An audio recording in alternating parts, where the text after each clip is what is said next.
안녕하세요. 마음으로 보는 성경 말씀, 일상을 돕는 기도. 말씀으로 기도하는 상담실 밥 카페입니다. 와! 평안하셨나요? 우리는 지난 시간에 사사기에 나오는 사사들을 통해서 기드온과 삼손 이야기를 나눠봤는데요. 우선 기드온의 이야기를 보면서 우리가 하나님의 뜻을 구할 때 어떻게 기도하고 그것에 대해서 확신받는지, 확증받는 거에 대한 응답에 대해서 이야기 나눠봤고요. 그리고 사사기에 나오는 또 다른 사사 삼손을 통해서는 나시린으로 축복받는 삶이 펼쳐질 때 우리가 유혹에 빠지거나 미끄러지지 않도록 분별력을 갖고 살아야 되는 삶에 대해서 이야기 나눠봤습니다. 오늘은 룻기를 시작합니다. 룻기는 룻에 대한 이야기이고요. 룻은 나오미의 모압 며느리입니다. 근데 이 나오미의 가족은 참 불행한 일을 인생에 큰 위기를 맞게 됩니다. 나오미가 그 모압이라는 곳에 이민 가서 살면서 두 아들 중에 한 며느리가 오늘 주인공 룻기의 주인공 룻이 되는데요. 그 두 아들이 모두 죽는 사고가 생기고요.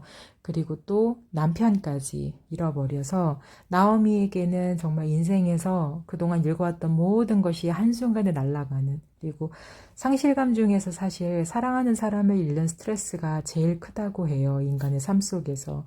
그래서 자기 주위에 사랑하는 사람을 천국으로 보낸다 해도 그 상실감이 굉장히 크다고 하는데요.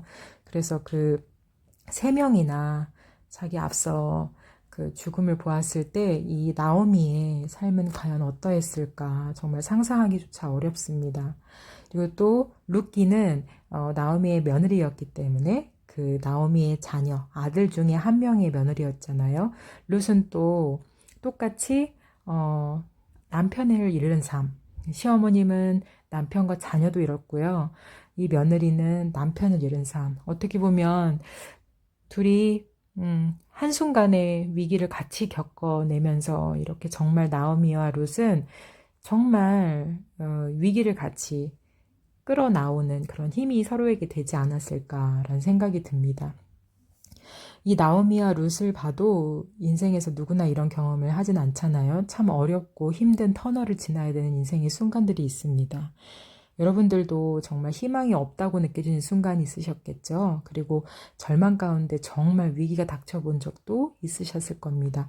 각자의 위기가 그것이 가정의 문제이든 아니면 회사의 문제이든 아니면 우리가 원하는 일의 문제이든 아니면 건강의 문제이든 아니면 어떤 사업에 대한 돈의 문제이든 여러 가지 상황과 위기 가운데 놓여 보신 적이 있으실 텐데요.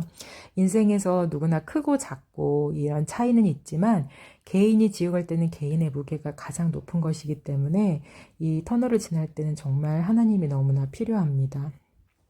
최근 여러 가지 상황 때문에 희망과 절망 가운데 계신 분들이 많잖아요. 그래서 오늘 제가 이 룻기를 준비하면서 회복 탄력성에 대해서 한번 이야기 나눠보고 시작하면 좋겠다고 생각을 했습니다. 자, 회복 탄력성은 뭐냐면요. 어떤 문제를 대처하는 우리의 융통성 같은 유연성을 뜻하는 겁니다. 그래서 어떤 사람은 정말 다리가 부러지는 경험을 했어도 축구 경기에 다시 가기 위해서 정말 몇 달 동안 트레이닝을 받으면서 빨리 일어나고요. 어떤 사람은 그냥 금방 가도 그거에 대해서 완전히 포기하고 다시는 필드에서 뛰지 않는 선수로 남을 수도 있다는 거죠.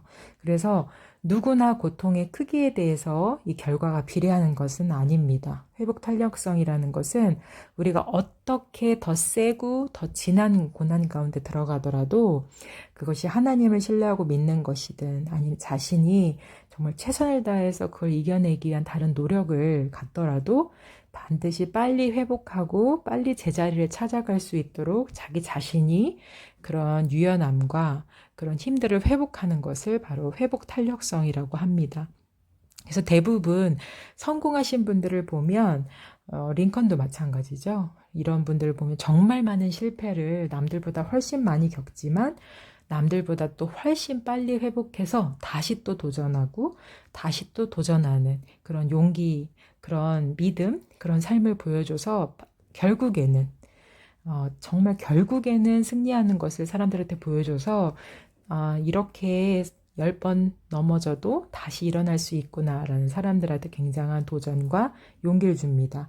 그래서 오늘 룻기를 보면서 여러분도 그런 확신과 희망을 가지셨으면 좋겠습니다. 자, 우선 여기서 보면요. 그 이방 두 며느리 중에 한 며느리 룻은 남겠다고 하잖아요. 여러분들도 아마 삶을 살면서 불신 결혼에 대해서 많이 고민하고 물어보실 텐데요. 여기서도 보면 모압 두 이방 여인 중에 한 명은 이렇게 이야기합니다. 그 떠나라는 나오미를 향해 1장 16절에 어머니의 백성이 나의 백성이 되고 어머니 하나님이 나의 하나님이 되시리니. 자, 보세요. 그 시어머니 나오미는 이렇게 인격적인 시어머니 나오미를 보면서 비록 남편을 잃고 그 시아버지를 잃는 슬픔 속에 이 가족의 정말 되지 않는 상황을 바라보았지만 이 나오미라는 그 시어머니의 인격에 자기 삶에 하나님이 일하여 주실 거라는 이런 강한 믿음과 나오미를 향해서 복음을 드디어 받아들인 그 말씀의 고백이 나옵니다. 그래서 2분의 1 정도라고 할까요? 불신 결혼이 모두 성공하는 것은 아니지만 이렇게 새로운 열매를 맺는 경우도 분명 성경에 이렇게 나와 있습니다. 그래서 떠나지 않겠다 약속하는 나오미와 룻은 다시 자기들이 원래 있었던 베들레헴으로 돌아오게 됩니다. 너무도 신기하게 베들레헴으로 돌아올 때는 바로 추수가 시작되는 시즌이었죠. 정말 모든 것을 잃어버리고 모든 것이 인생에서 끝났다고 싶을 때 어떻게 새로 시작하는 곳에서는 이렇게 그동안 열심히 일한 것을 추수하는 그런 시기였는지 하나님께서 어떻게 보면 이 두 사람의 무거운 발걸음을 이제 앞으로 축복하기 위해서 준비하시고 예정해 놓으셨다는 느낌이 듭니다. 그래서 이곳에서 보아스를 만나게 되는데요. 그 보아스라는 사람은 거기서 정말 땅을 잘 일구고 그 해에 또 풍년이 되어가지고 정말 많은 축복을 받은 그런 해였다고 합니다. 그러니까 어떻게 보면 우리의 인생에서는 저주고 끝인 것 같은데요. 또 다른 장소로 가게 되면 그곳에서는 새 출발이고 또 새 시작이고 풍년이었다는 겁니다. 그래서 하나님은 항상 우리에게 그 모세 때도 열재한 가운데 피할 고센 땅이 있었던 것처럼 이렇게 룻기에서도 베들레헴에 준비된 추수의 풍년이 있었다는 거 우린 반드시 끝이라는 생각은 안 하셨으면 좋겠습니다. 왜냐하면 포기하는 분들의 대부분 그 상황을 보면요. 거의 대부분이 내일도 불행할 거야. 그리고 혹시라도 주위에 자살 이렇게 사례들을 보게 되면 난 1년 뒤에도 2년 뒤에도 10년 뒤에도 이렇게 불행할 거야 라는 그 우울감 때문에 생명을 끊는다고 합니다. 여러분 희망은 반드시 있습니다. 왜냐하면 우리는 내일을 일을 알지 못하기 때문이죠. 그래서 누르기에서 보면 보아스의 땅에서 그 나오미와 룻이 거기서 이삭 줍기 같은 것으로 생명을 연장하게 됩니다. 근데 여기서 보면요, 이 보아스가 이 룻을 축복하는 말이 나오는데요. 2장 12절에 보면 여호와께서 내게 행한 일을 보답하시길 원하며 이스라엘 하나님 여호와께서 그의 날개 아래에 보호를 받으려 온 내게 너 룻에게 온전한 상 주시기를 원하노라 하는지라.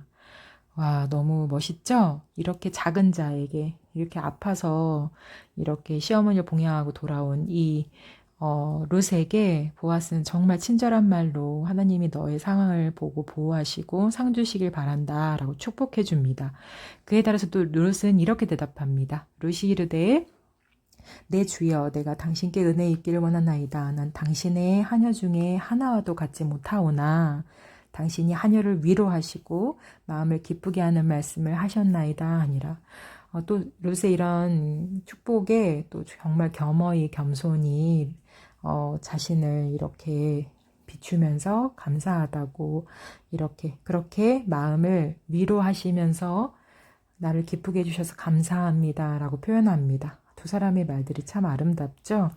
그러니까 주위에 보면 이렇게 보아스처럼 위기 가운데 있는 사람들을 위로하는 사람보다 판단하는 경우가 참 많잖아요.